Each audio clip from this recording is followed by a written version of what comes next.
This is the way most of South Florida looked just a few generations ago. Vast expanses of wetlands, just inches above sea level, received and stored the torrential rains of Florida's subtropical summers. As the water inched its way to the oceans and bays, it supported a rich diversity of plants and animals. Some of the water percolated into the underground aquifers, but much of it evaporated from the heat of the sun.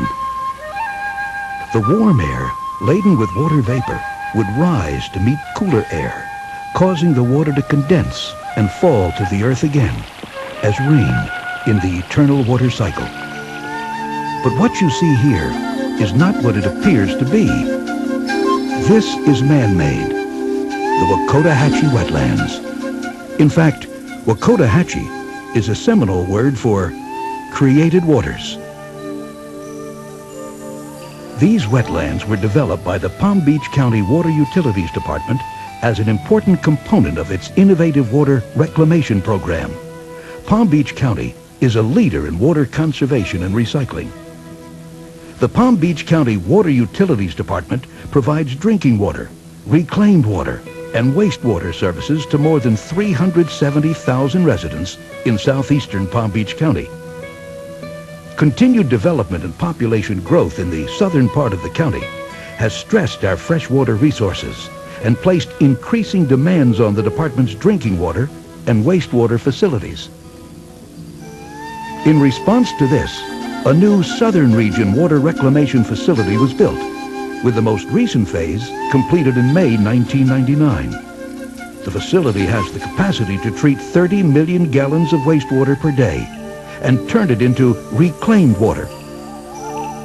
Reclaimed water is treated to strict state and federal standards to ensure its safety. The reclaimed water is, however, rich in nutrients, primarily nitrogen and phosphorus. The presence of these nutrients means that reclaimed water acts like a powerful fertilizer, so if it is released into inland waterways or the ocean, it can create algae blooms and other environmental problems. For that reason, the U.S. Environmental Protection Agency is not currently permitting new outfalls to inland waterways or the ocean. Because of this, Palm Beach County and many other Florida communities have relied heavily on the use of deep injection wells to dispose of treated wastewater.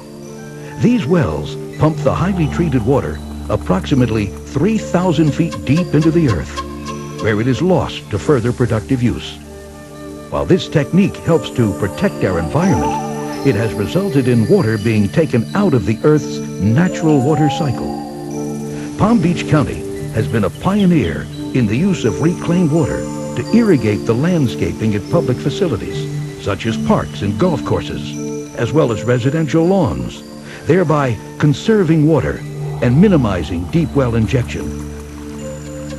The ever-increasing need to recycle water by returning water to the Earth's natural water cycle prompted a closer look at conservation efforts and innovative measures.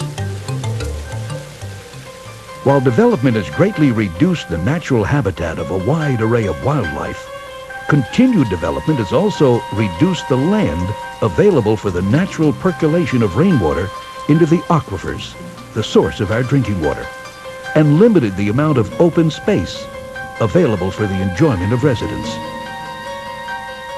In one of those rare, wonderful moments of serendipity, all these factors came together to create the Wakodahatchee wetlands.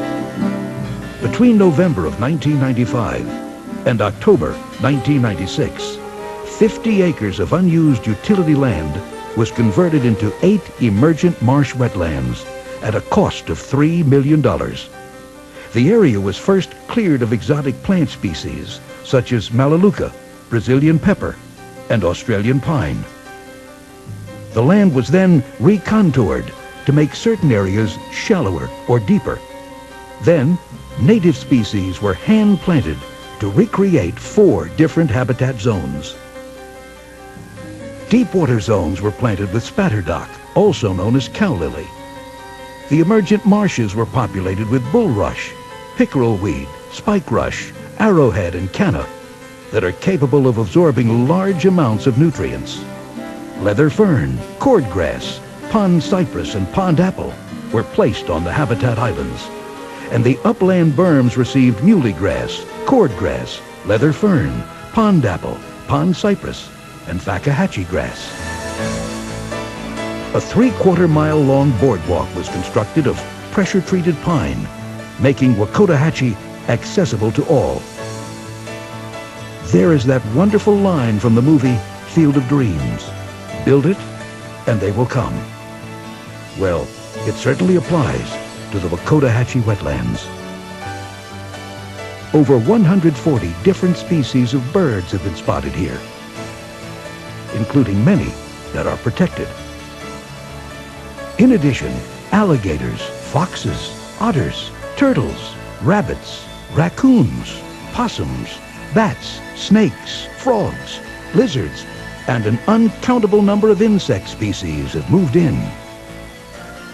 To control the mosquito population, the waters were stocked with mosquito fish, as well as other species. All are thriving. An agency that rehabilitates injured wildlife has adopted Wakodahatchee as a location to reintroduce healed animals to a natural habitat. And people have come, bird watchers, photographers, students of all ages, families, and senior citizens.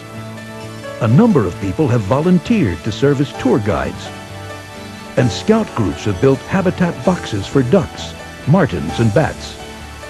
Meanwhile, the Wakodahatchee wetlands are performing their primary function with distinction. Every day, an average of 1.5 million gallons of highly treated, reclaimed water is pumped into the wetlands. It takes the water between 10 and 30 days to flow through the series of ponds, while the plants absorb and thrive on the nutrients.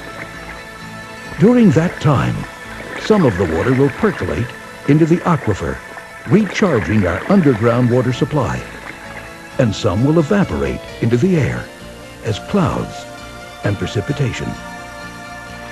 And some will flow into the adjacent canal system, where it can be used by others or percolate down to recharge the aquifer. Based on the experience gained at Wakodahatchee, Palm Beach County and other utilities will be able to plan and build additional wetlands. This is a situation where there are no losers. The utility is able to recycle water in a way that benefits the environment.